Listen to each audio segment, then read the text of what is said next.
ఏం మమ్మీ పద్దాకులు అరుస్తూ ఎక్కువ మాట్లాడకు. చా రోజు ఏదో ఒక గోల. మా ఫ్రెండ్ గారి దగ్గరికి వెళ్ళిపోతే బాగుంటుంది.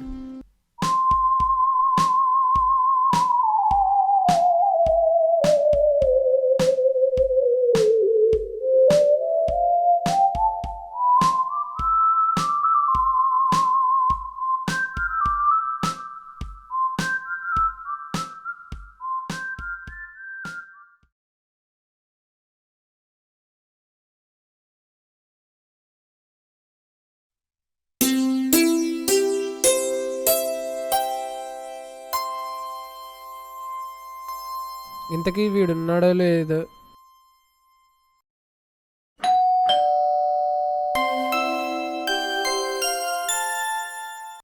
హాయ్ రోహిత్, ఎలా ఉన్నావురా? బాగున్నావా? లోపలికి రారా. ఏం బాగురా బాబు, చిరాగ్గా ఉంది. ఏంట్రా బాగా చిరాగ్గా ఉన్నావు? ఏమైంది? ఏం కాలేదురా, బాగానే ఉన్నా. అబద్ధం చెప్పకరా. ఇంట్లో ఉన్న ప్రాబ్లమా? మమ్మీ ఏమన్నా అన్నారా? అలాంటిదేరా, ఇంట్లో ఉండబుద్ధి కాక చిరాకు వచ్చేసా. అవునా, అలా అయిందా? ఇక్కడ కూర్చో, ఏమైందో చెప్పు. ఏముందిరా, ఇంట్లో పేరెంట్స్తో పెద్ద తలనొప్పిగా ఉంది. మమ్మీ అయితే మరీను విసిగిస్తుంది. దెయ్యమోహందిరా బాబు, ఈ మధ్య మరీ రాక్షసులా తయారైంది. చీటికి మాటికి అరుస్తుంది, పద్దాకలా తిడుతుందిరా. ఇంట్లో ఏదో ఒక గోల. ఇంకా నాకు కోపం వచ్చి నోటికొచ్చినట్టు తిట్టి గట్టిగా అరిచి వచ్చేసా. నాకు ఇంకా కోపం వచ్చిందిరా. మా మమ్మీ మీద మామూలుగా రాలేదు తెలుసా. మమ్మీని ఒక్కటి బిగుదాం అనుకున్నా, ఎందుకులే అని వదిలేసా. అబ్బా, అలా అనిపించిందా నీకు? బుద్ధుందా నీకు? ఏం మాట్లాడుతున్నావురా? అదేంట్రా, ఫ్రెండ్ వన్ నీ దగ్గరకు వస్తే నన్ను తిడతావేంటి? తిట్టాలా, నిన్ను కొట్టాలా? డాడీ అరిచారని, మమ్మీ కోప్పడిందని వారికి ఎదురు తిరుగుతావా? వారి మీద చేయి చేసుకుంటావా? నిన్ను కనిన తల్లిదండ్రులకు నువ్వు ఇచ్చే గౌరవం ఇదేనా? అసలు నువ్వు ఒక విశ్వాసలా మాట్లాడుతున్నావా? నువ్వు నా ఫ్రెండ్ అని చెప్పుకోవడానికి నాకు సిగ్గుగా ఉంది. అదేంట్రా అలా అంటావు? నేనేమన్నా మమ్మీ పట్ల తప్పుగా ప్రవర్తించానా? తప్పుగా మాట్లాడానా? వాళ్ళు ఏమన్నానే సైలెంట్గా ఉండాలా? మరి కాదా? తల్లిదండ్రుల గురించి దేవుని వాక్యం ఏం చెప్తుందో నీకు తెలియదా? చెప్పరా ఏంటి? అరే రోహిత్, తల్లిదండ్రుల్ని గౌరవించాలరా. నోరుందని ఇష్టం వచ్చినట్లు మాట్లాడకూడదురా. వారిని దూషించినా, శపించినా, చేయి చేసుకున్నా, వారి పట్ల విధేయత చూపక నిర్లక్ష్యంగా ఉన్నా మరణానికి పాత్రులవుతారని వాక్యంలో ఉందిరా. అలా ప్రవర్తిస్తే శాపగ్రస్తులు అవుతాంరా. ఈరోజు నువ్వు నీ తల్లిదండ్రుల పట్ల ఎలా ప్రవర్తిస్తే భవిష్యత్తులో నీ పిల్లలు కూడా నీతో అలాగే ప్రవర్తిస్తారా. జాగ్రత్త.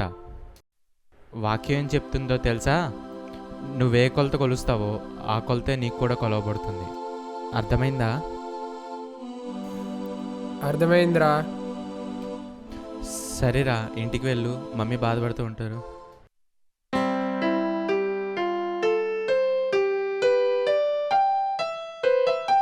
అరే ఇడ్చుడు, మన ప్రభువైన యేసుక్రీస్తు కూడా తన తల్లిదండ్రులకు లోబడి ఉన్నారా.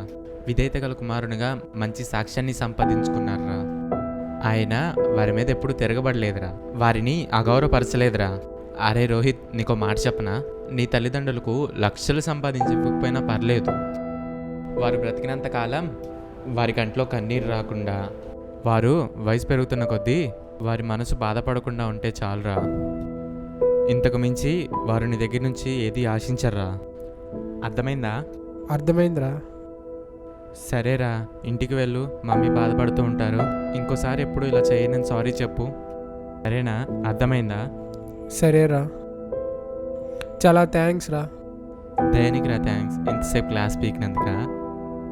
కాదురా, నా పొరపాటుని సరిదిద్దినందుకు. అరే, మనం ఆశీర్వదించబడాలంటే ప్రభు చెప్పినట్లు తల్లిదండ్రులను ప్రేమిస్తూ గౌరవించాలిరా, లోబడి ఉండాలిరా. అప్పుడే మనకి దేవుని దీవెనలు వస్తాయి. ఇది మన బాధ్యతరా. ప్రతి తల్లిదండ్రులు తమ బిడ్డల క్షేమం కోరి గద్దించి కోపపడతారే తప్ప తమ బిడ్డలు నాశనం అవ్వాలని ఎవరూ కోరుకోరు. ఒకవేళ అలా కోరుకున్నవారు నా దృష్టిలో వారు తల్లిదండ్రులు కానే కాదు. ప్రియమైన దేవుని పిల్లలారా, అమ్మ చీటికి మాటికి అరుస్తుందని అమ్మ ఒక పెద్ద రాక్షసిలా, నాన్న ప్రతిసారి కోపగించుకుంటున్నాడని నాన్న ఒక దుర్మార్గునిలా నీ దృష్టికి కనబడుతున్నారా? దేవుడిచ్చిన నీ తల్లిదండ్రులను నీవు అసహించుకుంటున్నావా? నీవు అలా ఉన్నట్లయితే అది నీకెంత మాత్రము ఆశీర్వాదము కానే కాదు. తల్లి తండ్రిని కలిగి ఉన్న నీవు దేవుని వాక్య ప్రకారం జీవించాలి. వారి ఎడల విధేయత చూపి గౌరవించినట్లయితే నీవు దేవుని దీవెనలను పొందుకోగలవు. వారిని ప్రేమించడం నీ బాధ్యత.